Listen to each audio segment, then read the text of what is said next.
Uncharted review. It's a movie and it's kind of bad. Do do do do do. Welcome everybody.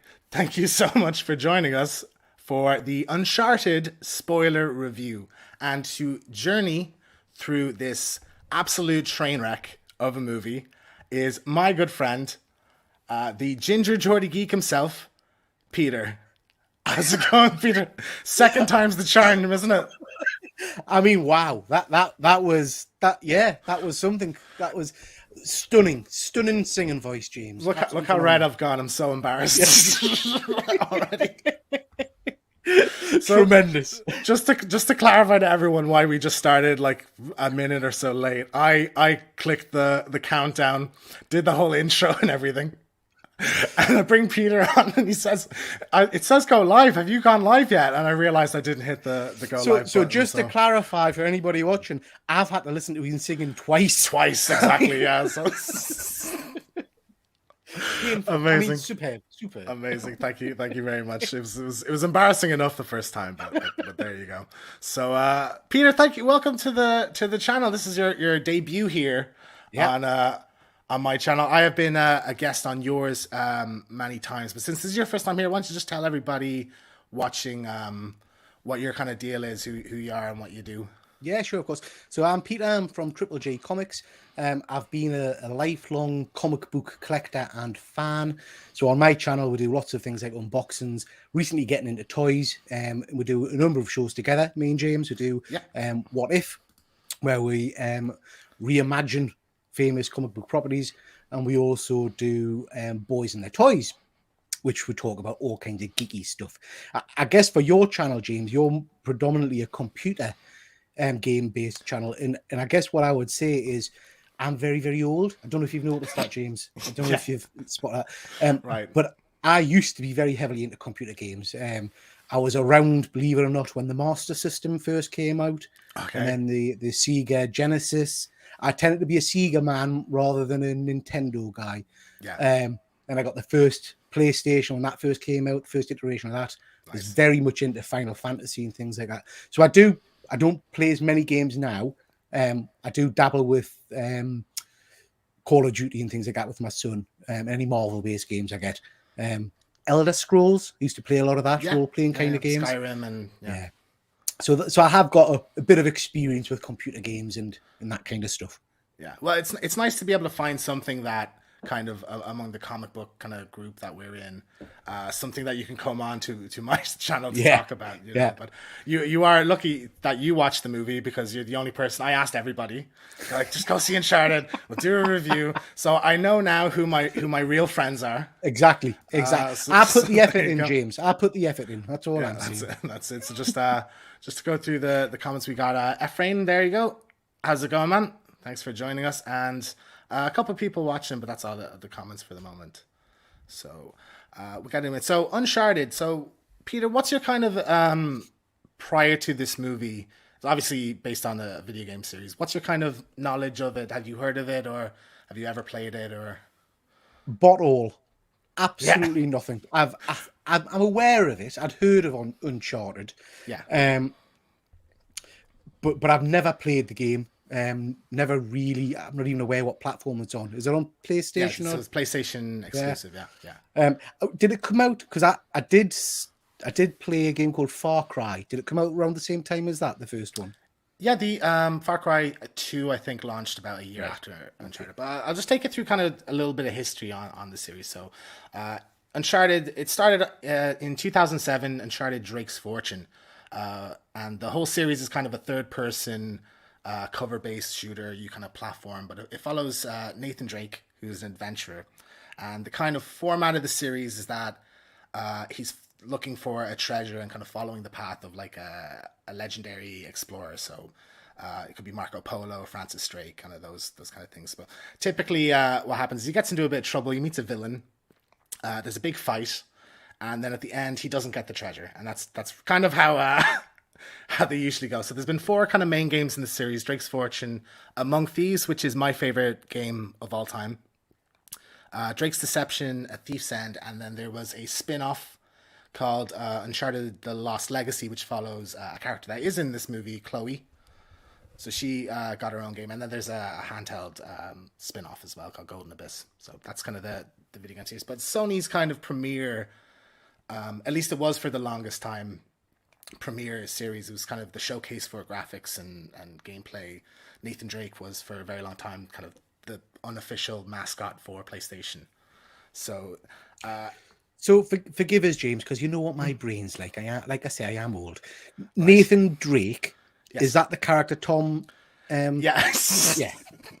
So those images you just put up on screen there, is that who he's meant to be playing? That's from the video game. So yeah, the first 4 images there is Nathan in each game. So he kind of has a similar look across it. So, but to say I'm a fan would be a bit of a, it wouldn't quite do it justice. So just to demonstrate, these are pictures I took of my bedroom about an hour or two ago. So this is my little Uncharted shrine. And I got posters. I met actors at Comic-Cons. It's kind of even PlayStation magazines framed and everything. And then that's my bed. That's my bed sheets. So yeah, Uncharted is kind of my thing, you know, like I absolutely adore it. Like PlayStation is kind of generally what my channel is about, but Uncharted is really like, it just grasps me in a way not many things do. Like, and I would say it's on par with like, I probably like it more than even like a Star Wars or Marvel. Like it's up there for me. Whoa, Ben's in the comments. He's about to unsubscribe, mind. Yeah. So it's fair to say you're a bit of a, I don't want to say geek, but a bit of a nerd, a massive fan. You can say geek, nerd, absolutely. Uncharted, everything, you know. I just so absolutely this is going to be interesting then, because you've gone into the film as an uber geek. I'm just upping the ante there a bit. Yeah. As an uber geek, and I've got in with absolutely no expectations at all. I'm actually quite happy that we're at the kind of tail ends of familiarity with this. So my opinion is very much based on kind of how much it honors the series and captures the spirit of that, and how much it doesn't, which is pretty much exclusively. Yeah. So a bit of history about this movie. So the first game launched in 2007. This movie was announced in 2008. Wow. By Avi Arad. So originally it was David O. Russell. So I don't know if you might have seen some of his movies: The Fighter, Silver Linings Playbook, American Hustle. So he's kind of a Oscar nominated director, very big. So he was announced I think around 2009, and Mark Wahlberg was cast as Nathan Drake. Right. He has been tied to this movie for a very long time, albeit in the starring role. Interestingly, back then the idea was that Joe Pesci would play Nate's uncle, and Robert De Niro would play Sully, and I think Sully was going to be Nate's dad, which is a very big deviation from the game. So it was kind of, I wasn't really too keen on that idea, but since I think Russell dropped out in about 2010. Since then, several directors attached to this. Neil Berger, who did Divergent. Yeah. Seth Gordon, who did Horrible Bosses, Baywatch. And then Sean Levy is kind of the director that was attached to this, that I think crafted the like what this movie is now. Yeah. He directed Night at the Museum. He left this movie to do Free Guy. Don't know if you saw that. Oh yeah, seen Free Guy. Yeah. So he's the one who cast Nathan Drake, and one of the producers. Basically, he saw the dailies from Spider-Man: Homecoming. He said, "We really like this Tom Holland guy." So they just kind of crafted this movie around him and said, well, let's do a young Nathan Drake movie and we'll get Tom Holland on board. And he was a fan of the series, and he wanted to do kind of a James Bond movie. I think he said recently he pitched that idea, young James Bond. And they said, well, we'll give you Nathan Drake. He's not really anything like James Bond, but screw it. Something will be on the screen, you know? Yeah. So, so Sean Levy, he left. He was attached for a couple of years. He left. Dan Trachtenberg, who did 10 Cloverfield Lane, is doing the new Predator movie. I like that. Yeah. For 2 months, I think he was attached. Great. And then Travis Knight, who did Bumblebee, I think again 2 or 3 months, departed. And then finally Ruben Fleischer, who did Zombieland and Venom. He's the one who's directed this. So he started well with Zombieland and then Venom. Venom, yeah. And that's sort of, there's studio things in Venom that I think carry over to this. But I think when you have a movie that kind of goes through that kind of a troubled production, there's reason for concern, I think. So I really tried not to be excited about this, and I wasn't. And I walked into it under the assumption it was going to be bad, and So you went into it with negative views already. I mean, I knew because it's a video game movie, and I was looking at the trailers. I was like, that's the first picture of Tom Holland came out. He did a little comparison of him to Nathan Drake in Uncharted 3. I was like, yeah, this looks good. That's a kind of accurate. I'm like, okay, this might not be terrible. But then Mark Wahlberg was cast as Sully, and I was like, oh no. And it just kind of went downhill from there. The trailers came out. I was like, oh, okay, but I going in, I thought this can only really pleasantly surprise me, and I kind of was a little bit insulted, if anything.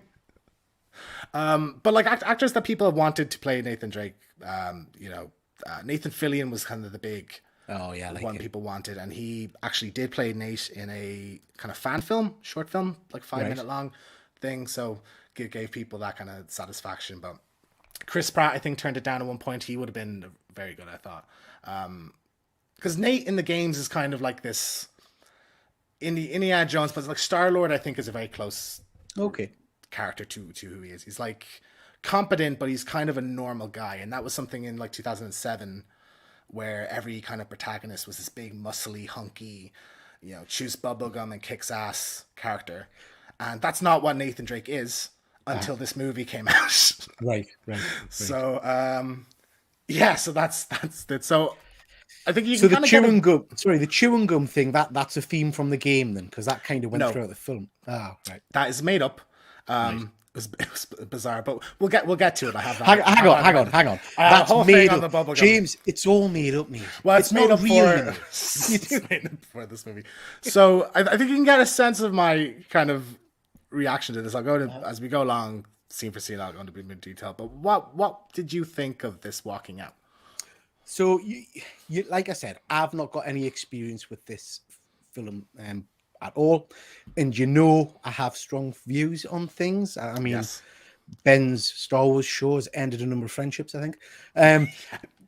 So what did I think about this movie? I absolutely loved it. I thoroughly enjoyed it. Right. I thought it was really good. I went with my 14-year-old son, my wife, and my parents. We took them out for the day. And all of us came out thinking it was a great movie. We had a good time. Okay. I'm not going to say it's amazing. I'm not going to say it's it's not a work of art. But for a switch your brain off adventure type Indiana Jones, I would say. Did you ever see the superb Nicolas Cage films, the National Treasure? National Treasure, yeah. That's that kind of a theme. Yes. Some dodgy special effects. I'll give you that. Okay. But actually, in terms of just a popcorn brain switch off movie, really good. Yeah, one thing I said, I kind of was telling a few of my friends about this, and one thing I kind of said is, as a run-of-the-mill kind of adventure, find the gold movie, like, it's okay. Yeah. But as an Uncharted movie, I am like disgusted. But I wonder. I mean, disgusted. I love that. Yeah. I wonder. You're saying there as a find the gold movie kind of thing. It's okay. I wonder if you would think it was better than okay if you didn't have that attachment to the characters. And that. Well, I think so, because I'm watching this constantly thinking this character wouldn't do that. This character wouldn't say that. I'm imagining the video game version doing this. Or it's really interesting, James, because it's really interesting because obviously you didn't know my thoughts on the film. Yeah. I could have gone either way for me, but I kind of guessed your views from some of our private chats and things like that. Yeah. And the way I'm putting it in my head is that you're probably viewing this movie in exactly the same way as I went into the first Transformers Michael Bay movies, with an absolute disgust for the characterization of Prime and the Autobots, and just sitting there. I couldn't enjoy the movie purely because I couldn't get over the fact, what the hell have they done to my favorite character? Yeah, exactly. Yeah. So I think a nail on the head there. So we'll go scene by scene through the movie, and I'll kind of bring up more specifically. Yeah, sure. My issues with this, but firstly, every game starts off. This is the trope. Every single game does this. It opens with a quote from the explorer that Nate's kind of following the journey of, and this doesn't do that. And I think that's a really bizarre thing. Like that's an easy win for for fans, just to Yeah. throw that, but they just don't do it. So I thought that was a bit not the biggest deal, but a kind of 10 seconds into the movie, I'm kind of like, Irritated okay. already. Yeah. I'm like, oh, they didn't. Okay, did I miss it? I don't know. So there we go. So we open up kind of in median res. Nate's hanging off of. This is a great little image. That's most definitely a cum face, isn't it? Yeah. Do you know what? I paused it because it's like a second of the trailer. I was trying to pause it to find a less like less romantic face. Watch Toast of London. Matt Berry's cum face. It's I very love much Matt Berry. kind I of- love a bit of Matt Berry. Yeah, I can imagine that. So anyway, he wakes up. He's hanging out of the cargo plane. We get this now. I have to say, I've seen the movie twice now. I saw an IMAX opening day, and I went today. I saw it in 4DX. Have you ever gone to a 4DX movie? Yeah. It was the seats are moving. You're getting sprayed with water and everything. I thought the first time watching this in IMAX, like this part, I was kind of like, oh, that was like okay. It was decently made. In 4DX, it was awesome. Like it was moving around so much. There's just wind blowing, like I was freezing. But it was just so in it, and I think it does quite capture that from the game. Now this scene is actually ripped directly from Uncharted 3. All right. This pretty much exact sequence, like even some shots are kind of very similar, but it's hanging out, you're kind of climbing back in, and the idea that starting the game or starting the Uncharted story with Nate kind of waking up in a situation that comes from Uncharted 2. So 3 doesn't actually open with the cargo plane, but 2 does open with Nate waking up on a train that he realizes is hanging off of a cliff, and you have to kind of climb up, and you kind of get the action sequence, and then it kind of flashes back to how he got there. Yeah. So in terms of like pulling an action sequence, I would have rather the movie went with original set pieces for the most part. But I think as a translation, I thought this was very well done. So for me, again, not knowing anything about the game and not knowing that bit, that was a brilliant opener. I mean, I'm sure you'll mention the special effects later on. I can't remember if it's in this scene or when it goes back to it later on. There are some ropey CGI kind of bendy people bits. But in terms of an action opener, for me, this was up there with some of the best Mission Impossible scenes and that kind of thing. Okay. I just thought it was really on your seat kind of energy. And it was something, to be honest, I don't think I've seen a scene similar to that before in terms of them jumping around in the air and all that kind of jazz. Well, it's so I thought it was good. It's the kind of a trademark of Uncharted. So, a couple of things bugged me. And I really don't want it to seem like I'm nitpicking this, because I am trying to look at this movie objectively. But Nate kicks a guy off of the cargo thing, and he falls to his death. And he goes, "Oh my God, I'm so sorry." Now that's just not something Nathan Drake would say. Nathan Drake would be kind of a enjoy the ride down, asshole kind of guy. That's something. So already I was kind of vibes of like out of character, but I think as an action sequence, I thought very well done. So. I mean, I guess, in relation to that for me, not knowing the character, I guess that was to make you empathize a bit with the character, that he's not a dick. But also, like, it's worth saying for me, and again, I might be wrong, but Tom Holland basically played Peter Parker Spider-Man, didn't he? Throughout pretty much most of this movie? Pretty much, yeah. Just like Peter Parker with a bit of, like, I think what he had in his head was like James Bond or I'm a young Mark Wahlberg kind of thing. And he said things like that in the interview that also kind of made me concerned before this. But anyway, he climbs back into the plane, he gets knocked out by the car, cuts, and this was just a fun kind of intro to the movie. So I will give this movie credit where credit's due. There are things I do like in this. So it's not going to be just me bitching the entire time. Oh yeah, I wouldn't want to do that, James. No, of course not. That's not like me at all. No. So anyway, we flash back to a young Nate and Sam. They're an orphan. So this sequence is from Uncharted 4. Sam Drake is actually quite a recent addition to the games. He only comes into them in the fourth one. Right. He's not even mentioned in the first three, so it's something that kind of the writers just kind of created in the fourth one. So I wasn't really too keen on this focusing so heavily on him, because I'm not really attached to that character in the way I am with like a Sully and Nate and Chloe. But regardless, anyway, so it opens. They're breaking in to steal a map. They get caught. Sam has to leave, or he's going to get arrested, and he leaves Nate. But before he goes, he gives Nate his signature ring, which is supposed to be. And I actually missed this the first time around. I wasn't sure that they even mentioned this, but that Nathan Drake is supposed to be a descendant of Sir Francis Drake, who's they mentioned that. Yeah, they mentioned it. Yeah. I didn't catch it the first time. The second time, I was like, oh, okay, I must have just missed it. But like, it's a very heavy thing in the games, and it's eventually revealed that they're not. Oh right. It's actually something that he kind of made up. But yeah, so a few changes. He steals the ring himself as a kid in the games, but here it's just Sam just has it and gives it to him and explains the story basically. So so he gives him that, he leaves, and then we cut to Nate working as a bartender in New York. So again, there's nothing like this in the games at all. Nate is kind of like already sort of an explorer when he's like 13, 14, 15. He's traveling around like grabbing things from museums and stuff.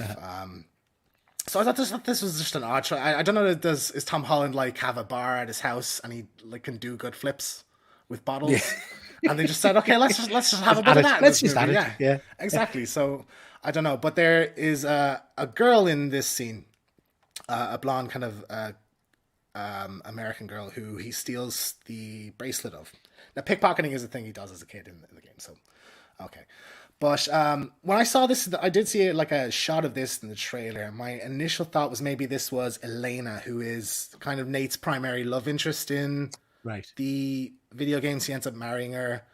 But I thought maybe they were that was like going to be a little cameo thing, and they'd bring her in a later movie in her proper role. But apparently just a girl in bar, I think, is what she's credited as in the credits. So I mean, that scene did feel a bit strange, and I think it was quite jarring because Tom Holland just doesn't look old enough to be in the bar. Even when he's all kind of decked out, he just looks about 14 or something. So I was also curious how old he's supposed to be in this, right? Because in the games, the first game, Nate's about 32 or so. So when they said young Nathan Drake movie, I thought he's going to be 17, 18. He's supposed to be 25. Oh, right. Because he's 10 in the opening. Yeah, he's 10 when he's a kid, and then it's 15 years later. So, not really a young Nathan Drake movie. It's just a Nathan Drake movie. So, okay, fair enough. So anyway, in walks Victor Sullivan, played by Mark Wahlberg. Now, this is, again, miles and miles away from how this happens in the games. In the games, Nate and Sully meet when Nate's about 13 or 14. But they're both going to try and steal the same thing at a museum. And so he, like Nate sees Sully like unlocking a thing, and he follows him, and they kind of they help each other out of a scuffle, and they kind of shake hands at the end. And Sully becomes this kind of mentor for Nate. But in this, it's just, oh, I know Sam. Yeah, and I feel like that kind of took the chance encounter kind of element of their relationship out of it. It makes it all about Sam. Yeah, that was something I kind of had a bit of an issue with, but. Just Mark Wahlberg is just bizarre casting for Sully. Sully, go on. So I was just going to say again, Mark Wahlberg's just playing Mark Wahlberg. Exactly, and that's kind of my problem. Sully is like a real caricature, like in a good way almost in Uncharted. Like he has a few signature features, right? He wears bowling shirts, he smokes cigars, he has a mustache. That's pretty much who Sully, like, on the surface is. And we got none of that in this movie until kind of the very, very end. And says, we'll do this in the sequel, Yeah. And I just, for me, like, I was sighing a lot when, like, Nate would call him Sully. And I'm like, this just isn't Sully. So again, that's really interesting, isn't it? Because I liked his character. I liked the team up. I liked the pair of them. But that's because I've not got any baggage to bring with it. Do you know what I mean? Yeah, exactly, yeah. But like I say, in terms of the characters, to me, it was stereotypical Mark Wahlberg kind of. Yeah, he just looks confused the whole time. Like he's got the face on him, and like, because Mark Wahlberg's not really an actor. You No, know, he's a singer, just, isn't he? he just no, but as in he just shows up and does him.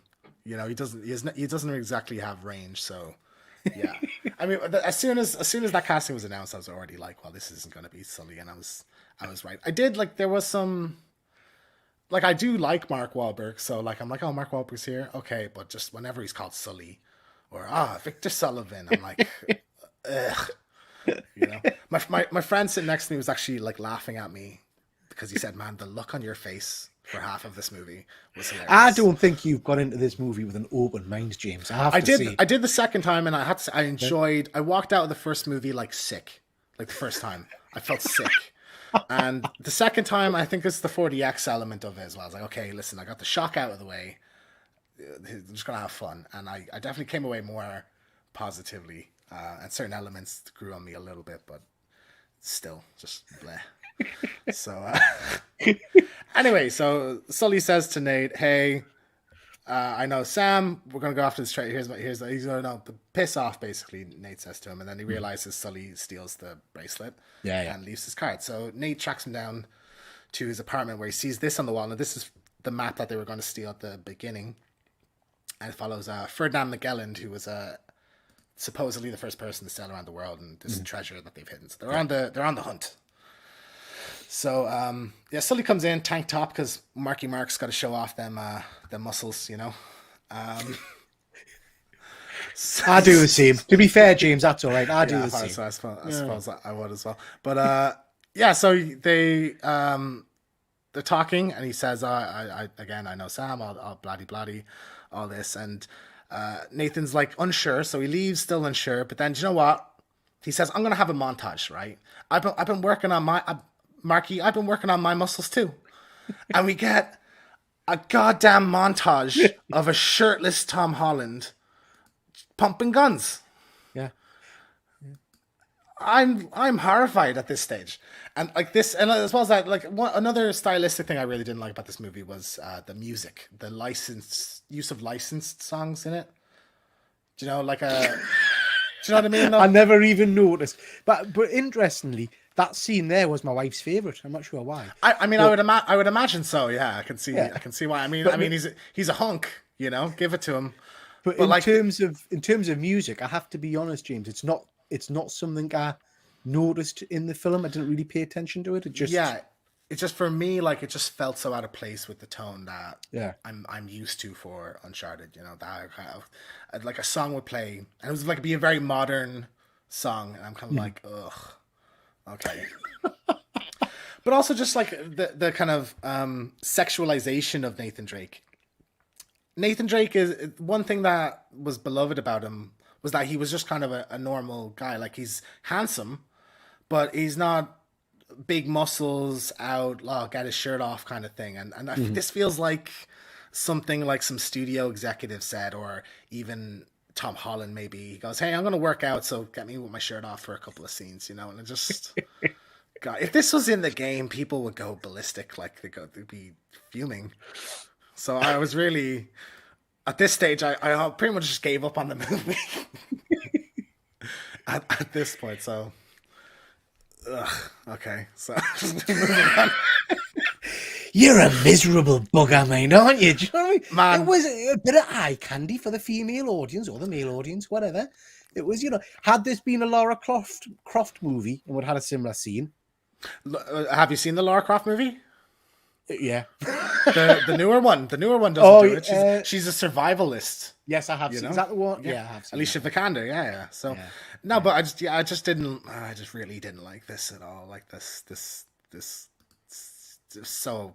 Yeah, you keep putting it on screen to look at it. It's strange that. I had to type in shirtless Tom Holland that's in my Google history now. So you're welcome, guys. Okay. So during this montage, he's also kind of looking through like letters that Sam has given him and stuff.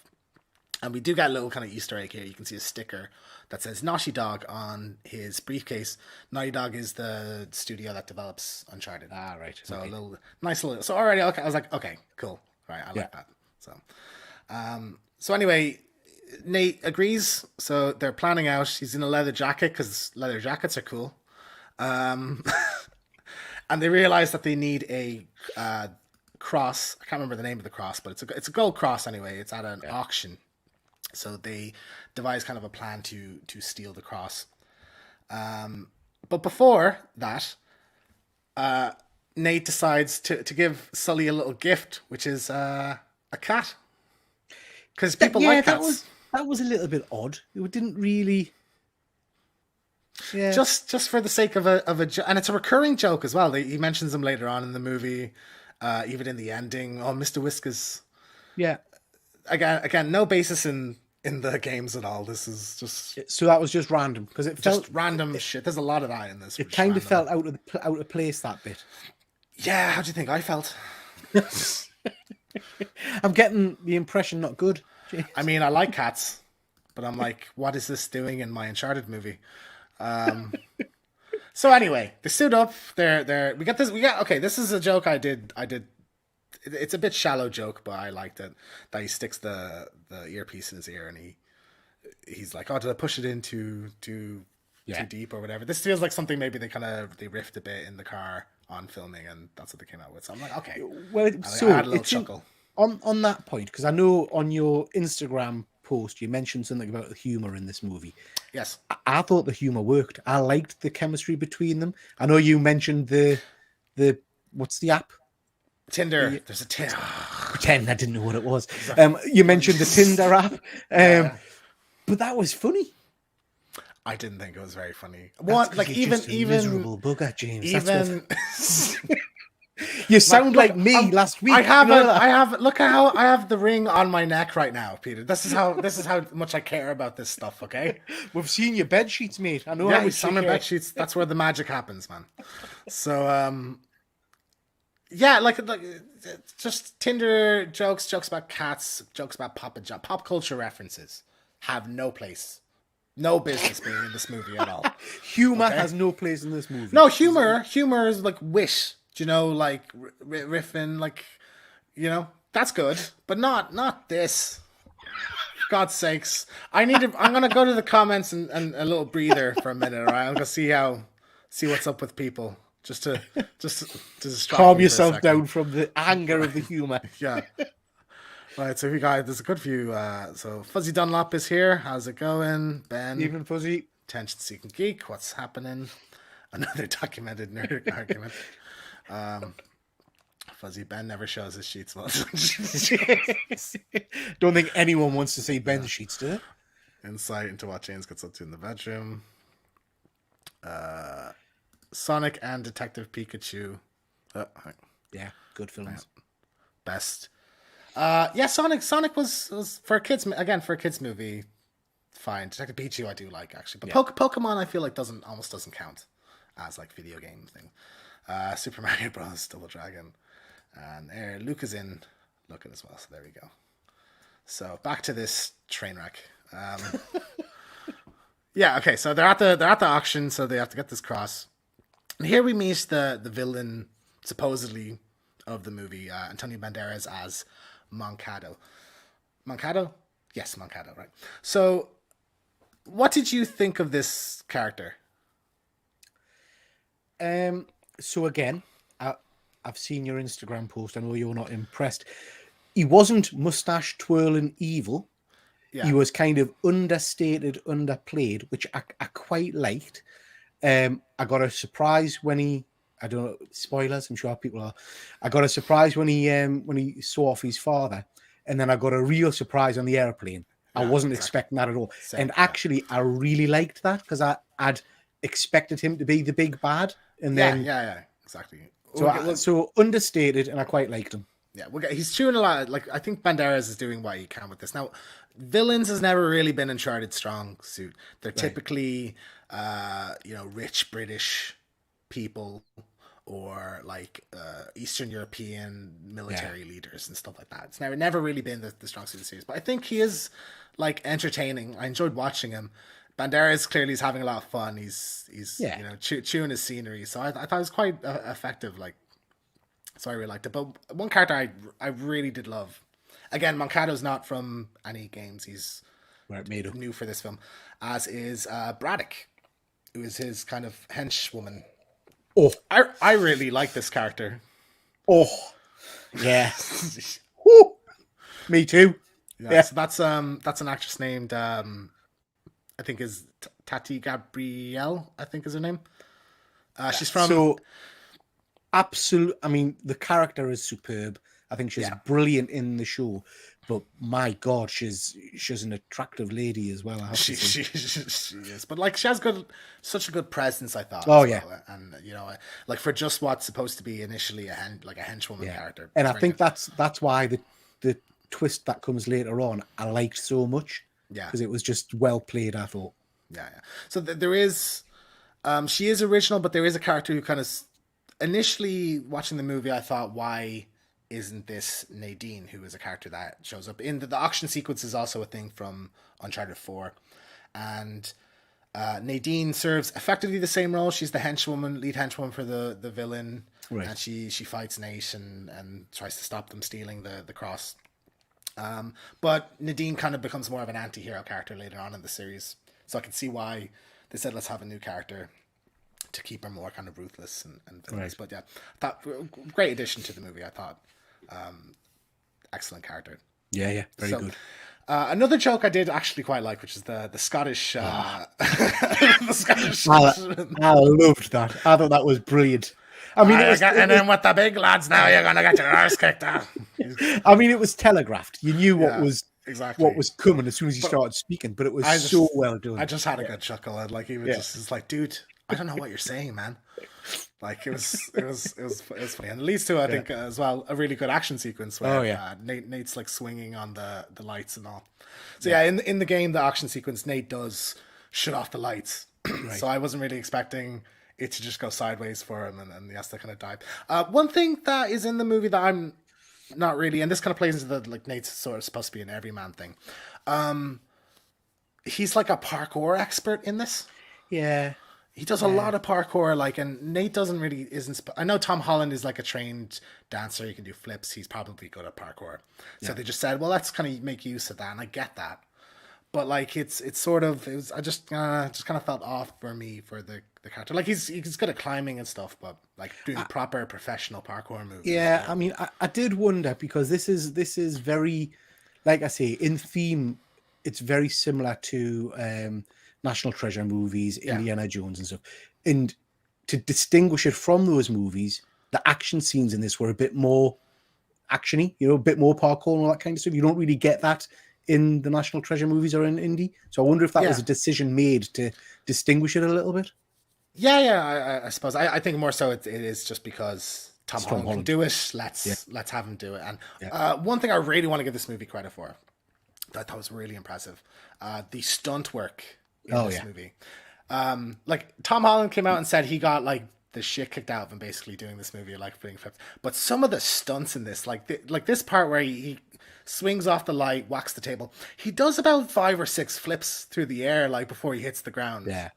Like the wire work is just incredible in this, and I really think the stuntmen need their dues. And I think that comes back to my earlier point, James. I'm a big fan of James Bond and the Mission Impossible films in particular, and this for me just kind of topped a lot of their action sequences. Certainly the Mission Impossible ones. There was just some, if you take it just for action pieces, there were some really good slick action scenes in this movie. Yeah. Well, it's a staple of the series, so at least that's a thing that they did get right. So happy about that. But anyway, so Marky Mark gets away with the. I'm not going to call him Sully anymore. I'm just going to say Marky Mark. So Marky Mark gets away with the. Is that because you vomit a little bit every time you say Sully? It's just my heart dies a little bit. So anyway, Marky Mark gets away with the cross. They get back in the car, and they go off and meet our kind of tertiary protagonist of the movie, which is Chloe. So what are your kind of thoughts on? This is a very, very popular character from the games. Right. What are your kind of thoughts on Chloe? In terms of acting or in terms of the character herself? You can say both, just kind of overall. I mean, she was fine. Again, no kind of preconception about her. So she played the kind of the part well. It was a bit backwards and forwards, if you know what I mean. But I guess that was quite interesting for the story. You never knew quite where she was or what she was. That's which way she was going to lie.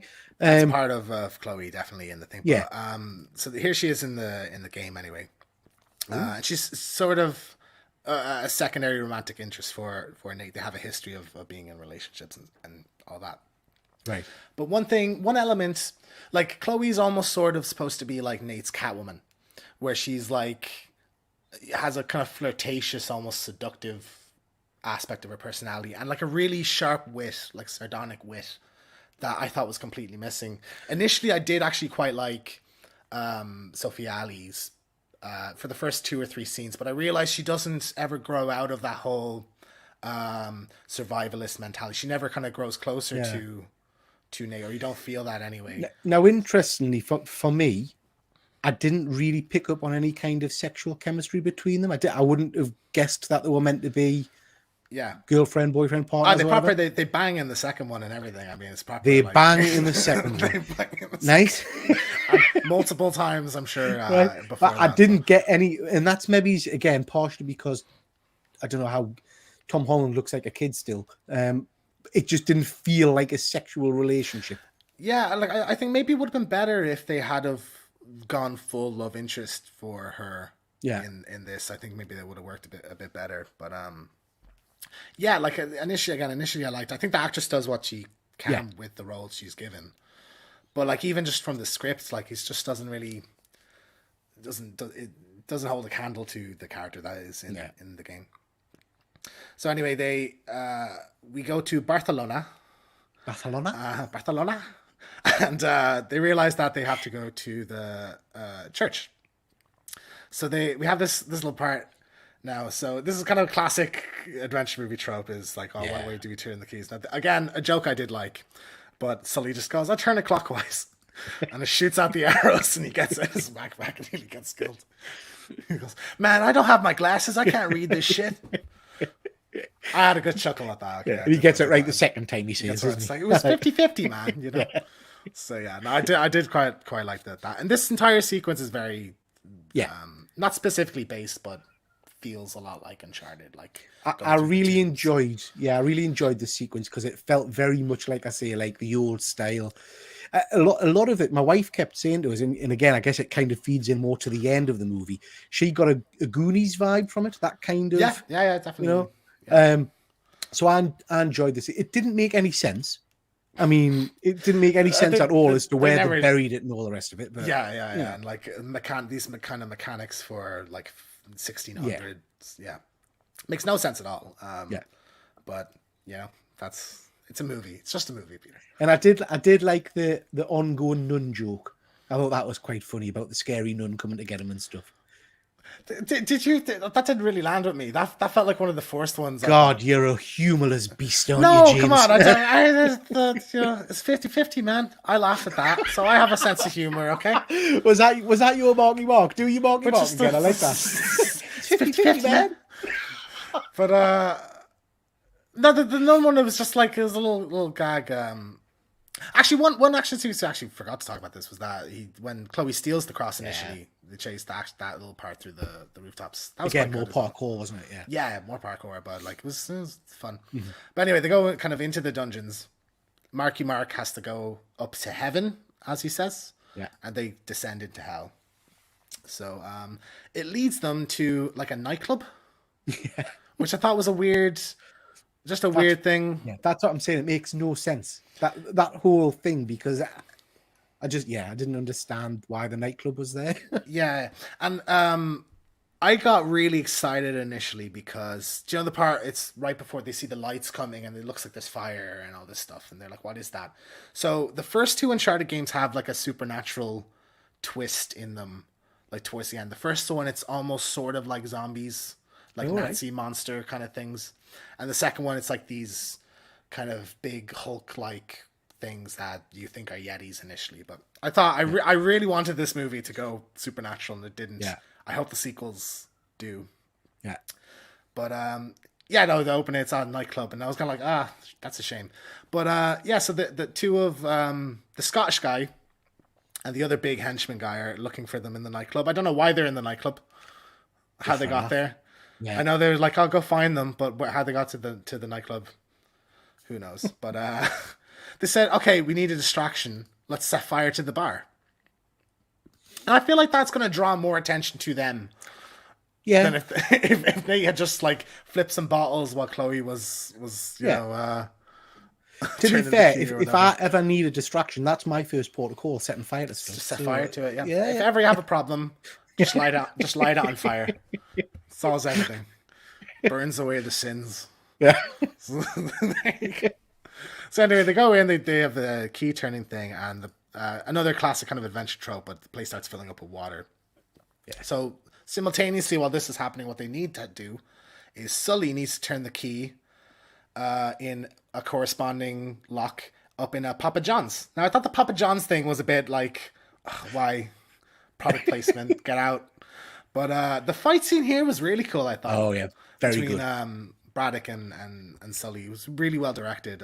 And pretty brutal as well. They're I throwing mean, each other around yeah, the room. Yeah, yeah. Very cool. So Sully wins. He saves them just in time. They go in. They find a map in like a big urn of salt. And then typical Chloe, she bloody betrays him. yeah.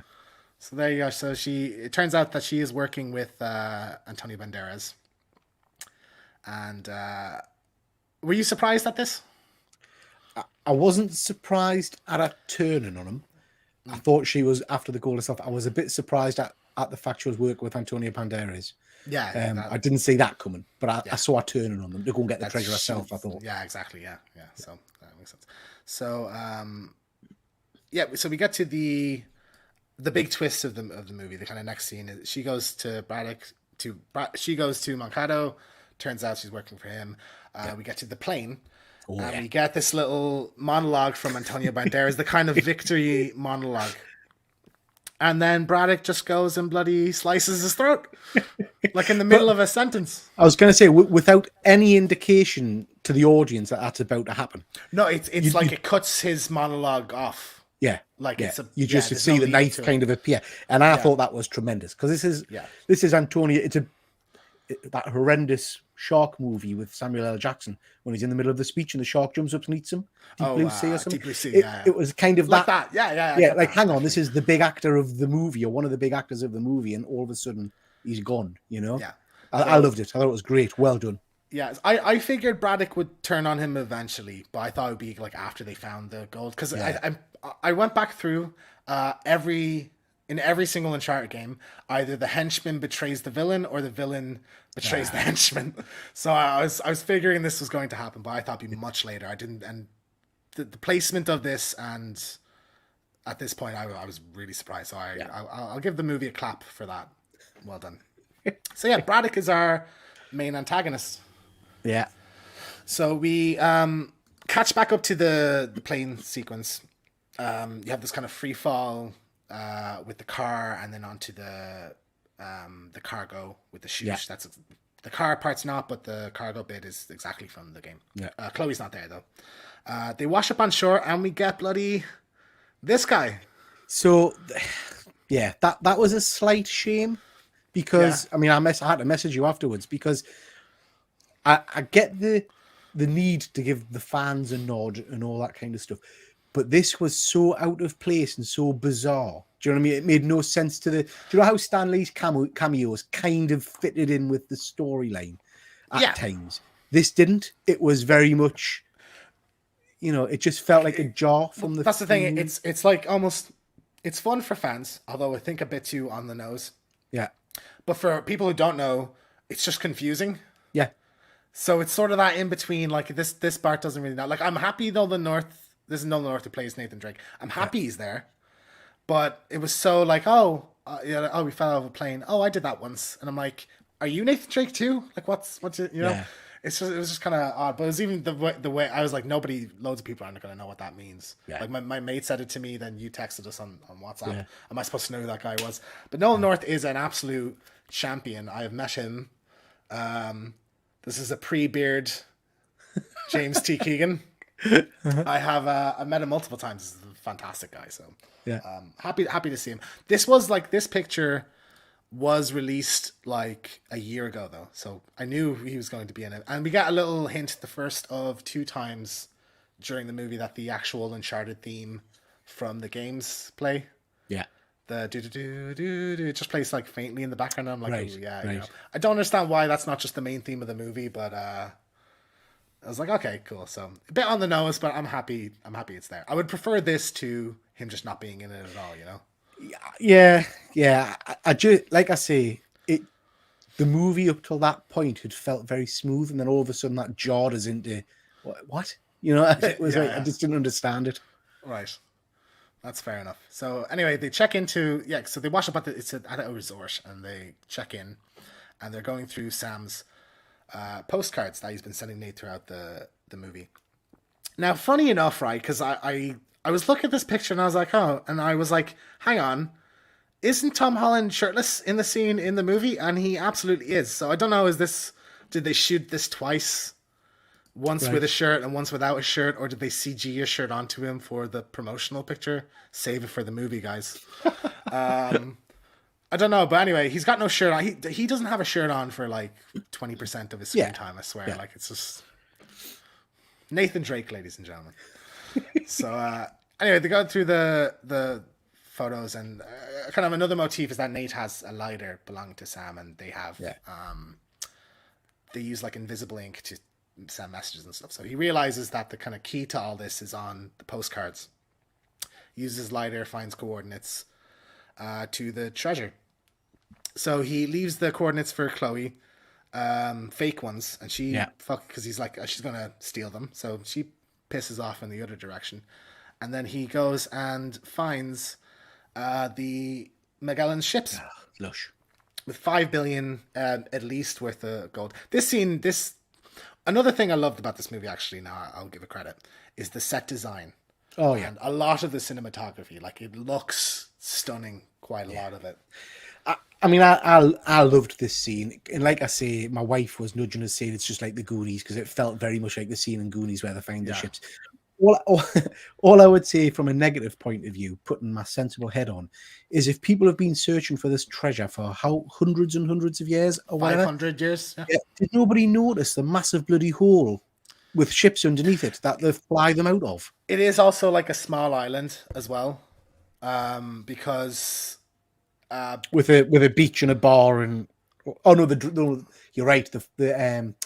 They leave that area, don't they? In the boat. Yeah, he has a speedboat, but also because Braddock is on that island as well in a different part, and she sees him drive by, and that's how. So yeah, I don't buy that. 500 years, all you have to do is swim under a thing, and they're there. Like, is there satellites maybe would pick this up too? Because there is a hole just in the sky, but. Yeah. What can you do? But anyway, stunning imagery. This is very similar to a sequence in 4 again. 4 is kind of centered on a pirate. Magellan's not necessarily a pirate, it's more of an explorer, but in 4 it's a pirate, Henry Avery. And it's similar where you dive into the water and you just see the ship in the light. It's just one ship, but it's imagery-wise is very similar. 4 is definitely the main game that they took kind of inspiration from. Yeah. So he gets on the boat, they find the gold. Sully has an app on his phone. Not Tinder, not just Tinder. Because of course Sully has Tinder in this. But it's like a thing they used earlier to see where each other are. So he finds them there, they get the gold. And then Braddock shows up and airlifts the boats out.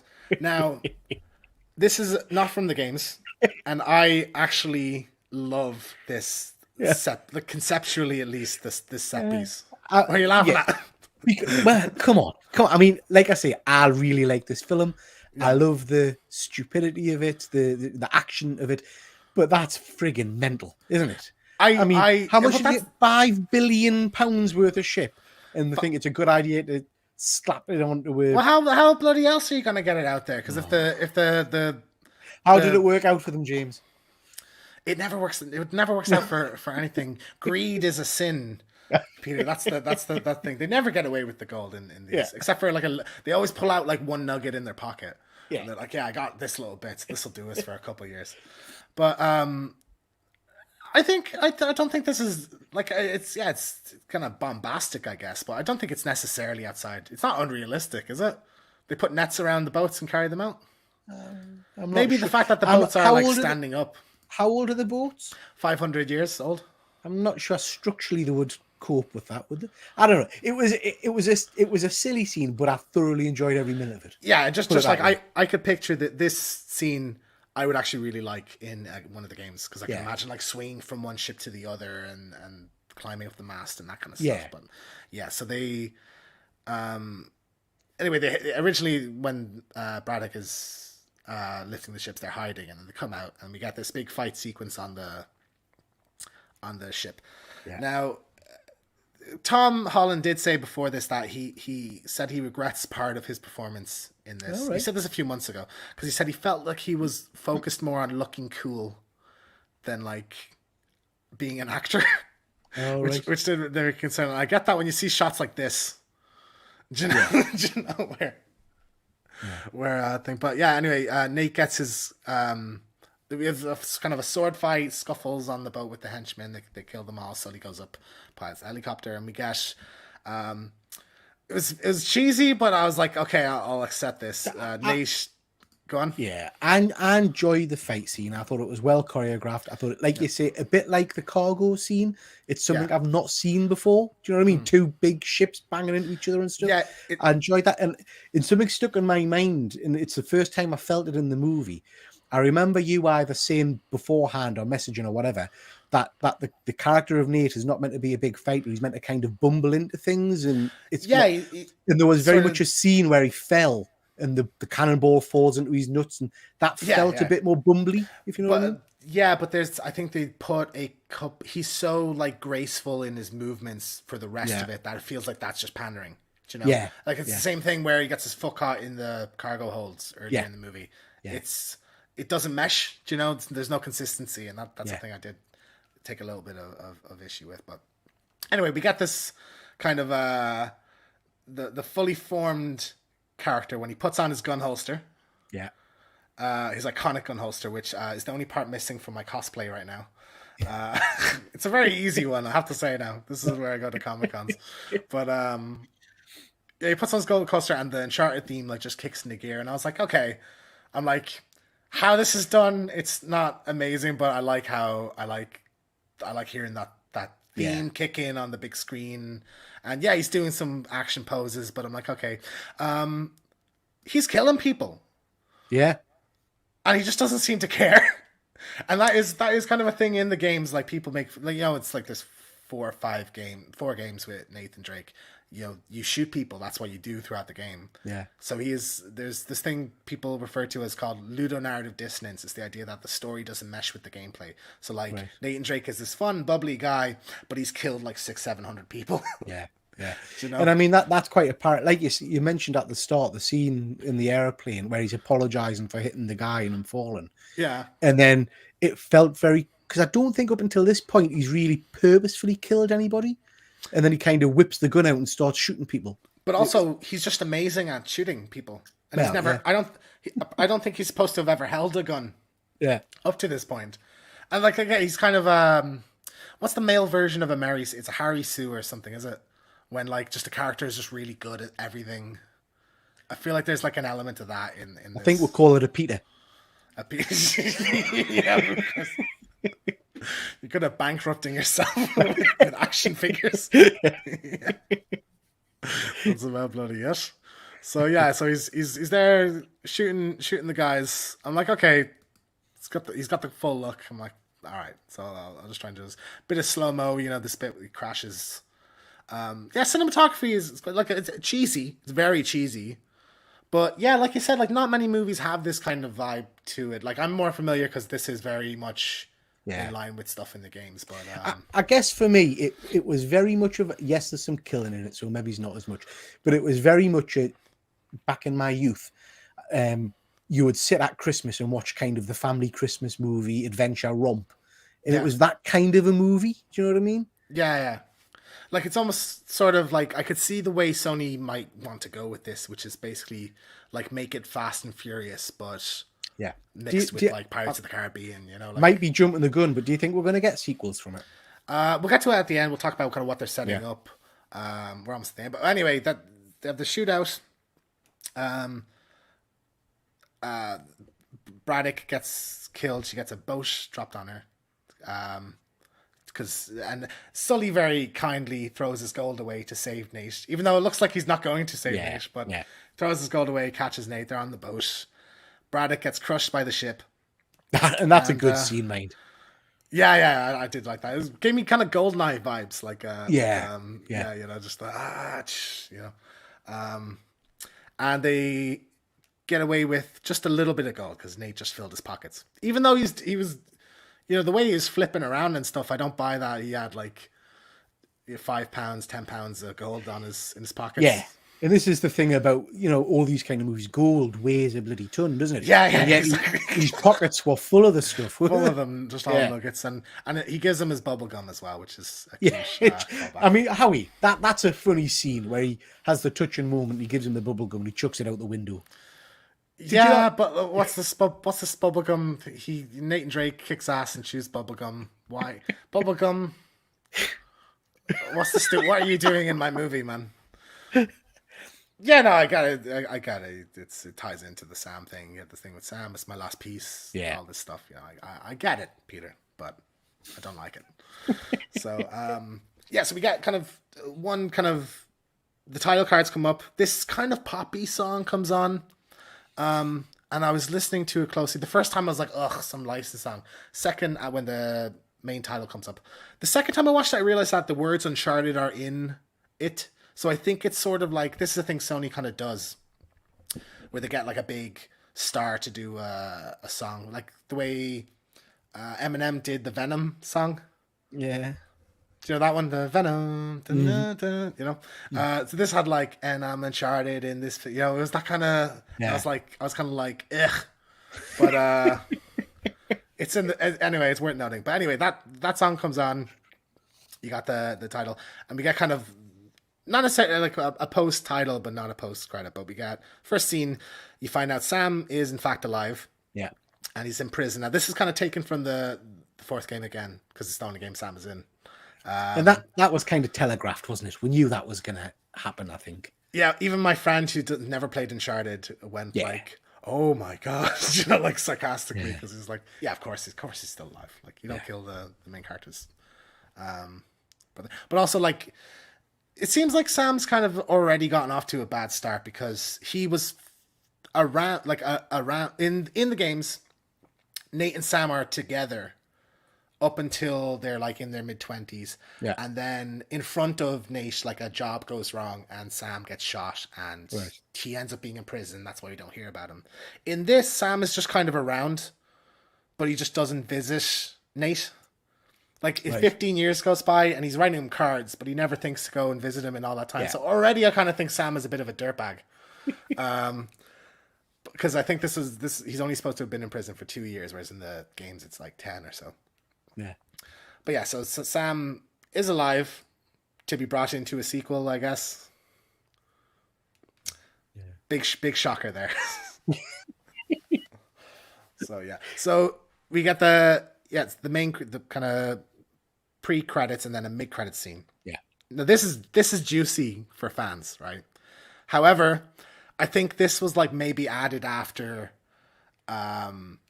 screeners because it's so out of sync with the rest of the movie in terms of like how much it leans into the games that maybe this was based on fan reactions or something like that, like a last minute thing. Also, screw Sony because they put this in the trailer. And like Sony has an awful habit. They did it with Venom. They did it with Amazing Spider-Man 2. They have an awful habit of putting either the ending or the post-credit scene in the trailer. Yeah. And just kind of ruins it. But anyway, we open Nate is meeting with this guy. The outfit Nate's wearing is kind of a nod to an outfit you can get in the game, but also the reveal for Uncharted, the very first game. He's wearing that shirt. He's not actually wearing it in the final game, but it's a nice little kind of something he doesn't actually really wear, but it's like an imagery thing with Nathan Drake. But yeah, so he's meeting this guy who we'll get to in a sec. But Sully, he asks this guy who's called Gage, what does Roman want with my ring? And they're talking about Nazi gold and stuff. Now, Roman is referring to Gabriel Roman, who is the lead villain in the first Uncharted game. Okay. So we're kind of setting up an adaptation of Drake's Fortune to come after this. Sully walks in with his revolver, his shirt, his like look, that's Sully, yeah? Right. Like it's still Marky Mark. But that's Sully. Like that looks like Sully. Why doesn't he just look like that for the whole movie? I don't understand why this just brought in at the very end. Disgusting, James. That's what it is. It's absolutely disgraceful. You know? I maybe would have been a bit more important. You know what? I would have loved this movie. If he'd had a tash, you would have been all in, wouldn't you? Every problem. Sully smokes cigar. There isn't even a bit where he throws a cigar at him. He's like, "Oh, I'll smoke this later." Like it's so heavy on the game stuff. Why is this? And like this is a thing. A lot of kind of recent kind of origin movies have done. I don't know. Did you see Snake Eyes?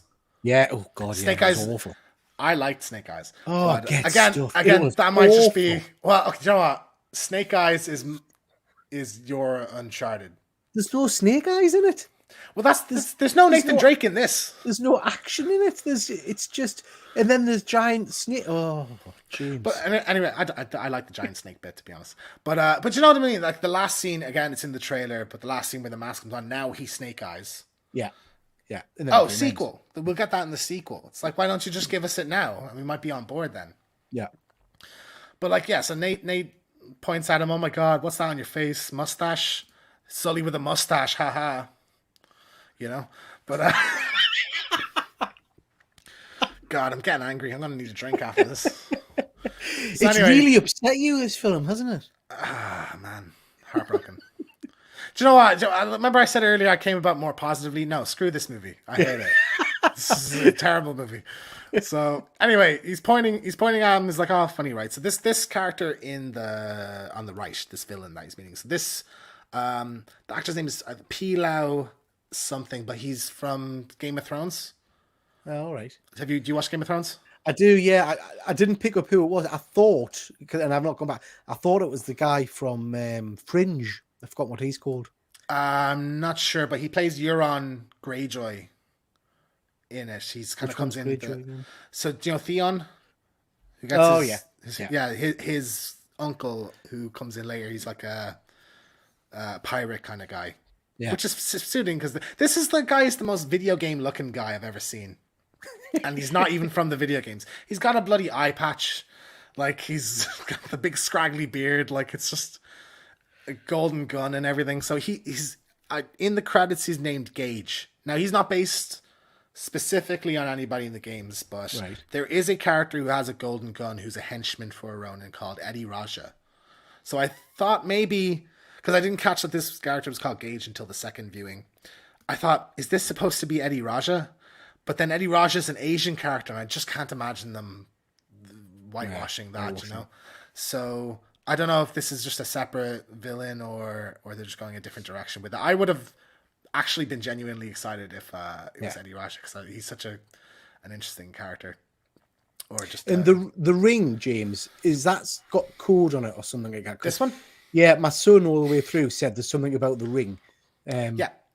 So it says Sic Parvis Magna, which is greatness from small beginnings. But on the inside there is a... You said things there and I had no idea what you're talking about. What is it? Sic Parvis Magna. It's Latin. All right. Hang on. What does it mean? I'll get my bed sheets up on the screen. You what? Sic Parvis Magna. Oh my God, it's on these sheets. Right, greatness from small beginnings. So that's kind of the greatness from small beginnings. That's unfortunate to have in your bed sheets, isn't it? What? Don't ruin my entire bed sheets, Peter. How dare you? How dare you with that smush? Can't believe you would say that. You know, I've just lost it. Yeah, so the ring. So the ring comes into the third game, where the first game it's a Francis Drake thing that they're looking for. It's El Dorado. The third game also ties into Francis Drake, but the ring is like a key on a dial thing that finds in the third game. So they might incorporate that into the sequel. So do you think there's going to be a sequel? Has this film made money? Yes. So it's not open in America yet, but it is opened here. I believe it's in the UK, Ireland. I think across Europe, it's made 21 million opening weekend, which is I think ahead of Bond. Okay. And Bond did very well. So I think, it keeps that momentum. I'd say it will get a sequel. As much as I really didn't like a lot of this movie, I kind of want to see a sequel because I want to see them do better. You know, Yeah. Yeah. because this is kind of it. I don't think they're going to reboot with another actor or anything. Yeah. This is this series going forward, and to think positively, I like that this is exposure. It may not necessarily be good exposure, but you know, if this attracts people to look into the games, I think that's a good thing. So, You know, so that was going to be one of my points. So, like we've said throughout this, I went into this with no expectations. I really enjoyed it. It was a popcorn, brain switch off adventure family movie. But when we came out, both me and my son were interested in looking at the games. So it encouraged me to go and check out the games, the Uncharted games. Couldn't find them in game, to be honest. But it encouraged me to go and check out the game. So it succeeded in that regard, I guess. Yeah. So if you like the action, like you really love the kind of spectacle of these action sequences, you get to play those. You know, you get to be the one running around, like climbing up the cargo thing. Like something that was revolutionary about Uncharted was that it didn't just put that stuff in cutscenes. You're there, you know, and something we kind of take for granted now in games. Like we were talking about Star Wars last week, but you mentioned Jedi Fallen Order. Yeah, that's something that took a lot of influence from Uncharted in the kind of, you know, you're sliding down a thing and things are exploding around you, you know. So it definitely, I think potentially this movie could have a positive influence on the series overall. But if we go into a sequel and it brings in Elena and it's more traditional and Sully has a mustache and smokes cigars, then I might be on board with that. So we'll see. So as of right now, 4 out of 10. Train 4 out of 10. 4 out of 10. Lord James. Okay. Here's 4 out of 10 as an Uncharted movie. 6 as just an action movie. I like the way you said 6 there. That was quite nice. 6. Yeah, I'm gonna go 8 out of 10 for a family fun movie. Okay. Peter, I am happy. I'm jealous. Honestly, like I wish I have seen people who are fans of this series love this movie, and I'm genuinely jealous of that. Yeah.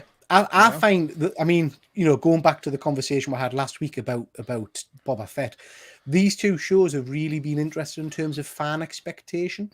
Yeah. And I know where you are because I knew where you were with Boba Fett. Yeah. Your experience of this was very much my experience of Transformers, as I said earlier on. I couldn't enjoy that movie because it just wasn't Transformers. Yeah. So as a fan, you kind of go in expecting something, and if you don't get it, it taints the entire movie for you. Yeah, and likewise, I enjoyed Snake Eyes not being a big G.I. Joe guy, and you hated it. So there you go. It's interesting, isn't it? It's interesting. Definitely. That's a fun. But I would like to see a sequel to this. I would watch a sequel. Yeah. I would go and see it. So I'll watch it too. Like, and you know what, right? As much as I say, oh, I hate this, all this stuff, like, it's still, there's elements of what I love in it. Yeah. And when I went to see this, I put my cinema ticket in a book to keep it safe, to bring home, to put in a frame, to put with my Uncharted stuff. Like, so that's, you know, and I'm gonna buy this on 4K Blu-ray. And did you burn the ticket when you got home, like the characters? I was going to ceremoniously rip it on screen, but I decided against it. I think, you know, in all fairness, and I get the difference between, you know, expectation and all that. At the very least, what we can say about the movie is it's got some great action scenes in it. There are some very dramatic scenes that I've never seen on screen before. Some quite interesting takes on action scenes. Yeah. So yeah, I definitely would recommend checking out the game. Like, 2 has an amazing train sequence that I mentioned earlier. Yeah. 4 has like a lot of, like, there's a kind of dirt track kind of car chase where you're jumping between cars and like swinging off a rope and stuff. Yeah. It's really special stuff. So, any kind of final thoughts on it before we go? No, I would encourage people to go and give it a watch. And just see what they think of it. If, like I say, if they want switch your brain off action type, it's not a masterpiece by any stretch. Some of the special effects are dodgy. Yeah. Some of the jokes don't work. But in terms of just a decent family movie, it's good. Yeah. Okay. I don't agree necessarily, but I don't disagree. And that's where we're going to leave this today. Yeah. Ladies and gentlemen, thank you, whether you're watching this live or on the rewind. Thank you so much for listening to this dribble for the last hour and 14 minutes. Before we go, Peter, where can people find you? Triple J Comics over on YouTube. Yeah, and we have, like we mentioned earlier, What If Batman on the 22nd. So I'm going to go for my third win. Not in a row. Luke ruined it last time, but we'll find out anyway. So Well, I'm taking part this time, and my Batman idea is a stonker. So yeah, I don't know what that means. So you thank you, a everybody. stonker? I've never heard of Sick Parvis Magna, everybody. Thank you for watching, and bye.